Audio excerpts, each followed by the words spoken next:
মাছ ভাজা হয়ে গেছে। এটা কি দিচ্ছ, আলু? মাছের মধ্যে দেবে আলু ভাজা? আলু দেবে? আলু দেবে, আলু ছোটো ছোটো করে। ও, এইটা আর মাছ ছোটো ছোটো করে কেটে দিয়েছি। আচ্ছা, একদম বাচ্চা আর, তাই তো? হ্যাঁ, ছোটো আর মাছটা। আচ্ছা, বাবাকে খাবেই না, এই আর খায় না বাবা।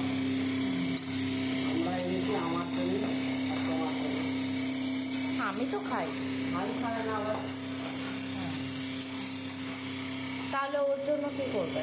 ওর জন্য একটু চিকেন করবো। আচ্ছা, চিকেন করবো। আচ্ছা, প্রথমে আলু ভেজে নেবে, তারপরে একটু আলু ভেজে দিলাম। এবারে পেঁয়াজগুলো আস্তে আস্তে দিয়ে দেবো চিকেনে।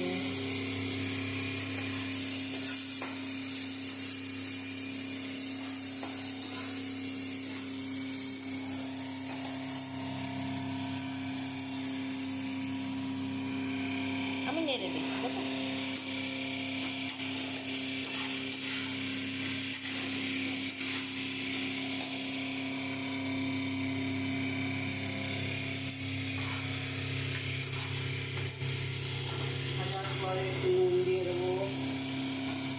নুন দিলে কিন্তু পেঁয়াজটা কিন্তু তাড়াতাড়ি ভাজা হয়ে যায়, তাই না? আমার মনে হয় নুন দিলে আর কি পেঁয়াজটা লেপিয়ে যায় তাড়াতাড়ি, তাই তো? না, আচ্ছা,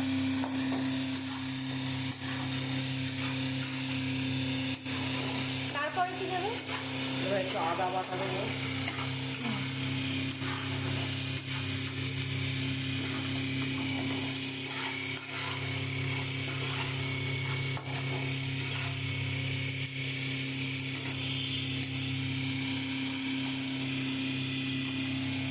দেখলে নুন দেওয়ার পরে কিন্তু পেঁয়াজের মানে নেতিয়ে গেছে, তাই না? পেঁয়াজটা যেরকম চেয়েছিল সেরকম কিন্তু আর নেই, মিশে যায় খুব তাড়াতাড়ি। এবারে একটু আদা বাটা দেবো, ওতে একটু রসুন বাটা,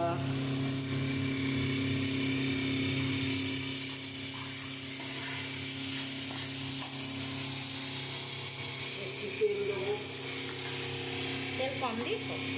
দেবো, আমি তো বেশি তেলে রান্না করি না, বেশি তেল খাওয়া ভালো। এই যে ডিরেক্ট তেলটা দিলে এতে একটা গন্ধ আসবে না? না, এটাকে একদম জোরে জোরে একটু আগুনটা দিতে হবে। এখানে পটল দেখছি, পটল পাকা তো? পটলের বাটা করবো। পাকা পটলের বাটা? না, সব তো পাকা নয়, এই তো কিছু কিছু তো দেখছি পাকা।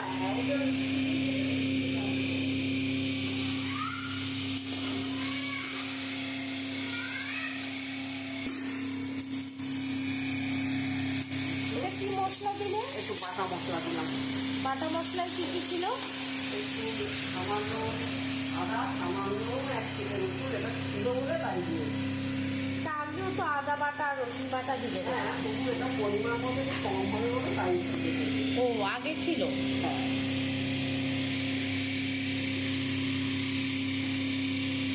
একটু হলুদ দিয়ে দিচ্ছি। আচ্ছা, কাশ্মীরি লঙ্কা,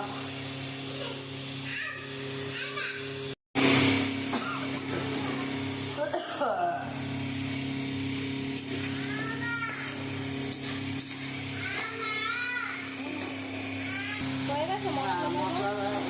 মশলা থেকে তেল ছেড়ে দিয়েছে। আচ্ছা, আমি তো তাকে ম্যাশ করে দেবো ভালো করে।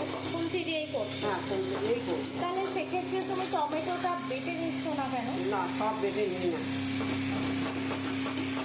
তাতে কি স্বাদের কোনো তফাৎ হয়?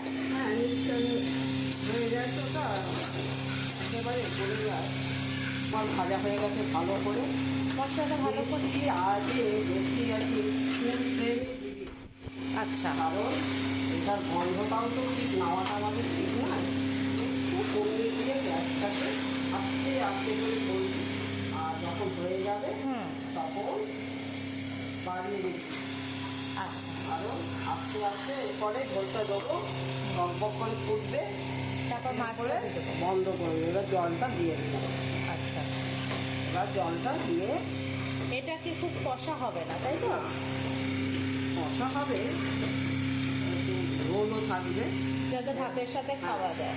আর সব সময় গ্যাস কমিয়ে, মাছ ভাজাটা জোরে, গ্যাসটা সবসময় কমিয়ে দিবি, কারণ মাছের ভেতরে যে ঝোল মশলা টশলাগুলো সেটা সব যাতে মাছের ভেতরে যায়। এটা কি গোটা গরম মশলা তো ফোড়ন দিলে না দেখি? না, আর সব কিছুতে আমি গরম মশলা দিই না, আচ্ছা ভালো লাগে না, সব কিছুতে গরম মশলাটা ভালো লাগে না।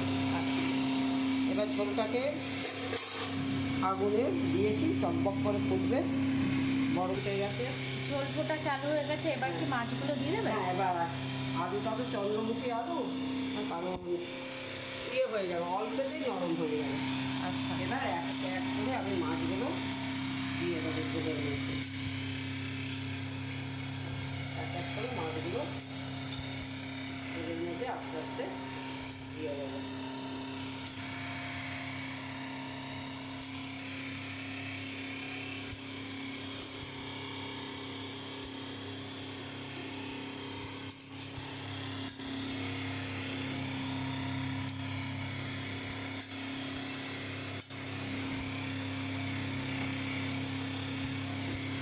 এবার ঝোলটা ফুটে গেছে, ঠিক আছে? বাড়িতে এইভাবেই করবি, সুন্দর করে করবি, রান্নাটা হচ্ছে ধৈর্যের করি, ভালো করে না করলে, ঠিকঠাক না করলে বাড়ির ছেলেরাও ঠিকমতো খাবে না, বাইরে খাবেন তারা গিয়ে, সেটা কি ভালো বাইরের খাবারটা খাওয়া? ঝোলটা কিন্তু খুব সুন্দর রং এসছে। হ্যাঁ, এইবার আস্তে আস্তে আমি এটাকে কমিয়ে দেবো। মাছটাকে উল্টে দেবো এই না। ল্যাচটাকে? পরে পরে একটু হয়ে যাক, ও আচ্ছা পরে এক পরে। পিঠ হয়ে যাওয়ার পরে। ঠিক হয়ে যাক। ঠিক আছে, দেখে নিলে মাছের ঝোল কীরকম কী হ্যাঁ। করে মা করলো আজকে, ঠিক আছে? মা একটু ঝোলটা ফুটে গেলে, মানে এই দিকটা হয়ে গেলে আবার অন্য দিক উল্টে একটু ফুটিয়েই বন্ধ করে দেবে। চলো তাহলে বন্ধ করে দিই, টাটা। Bye bye.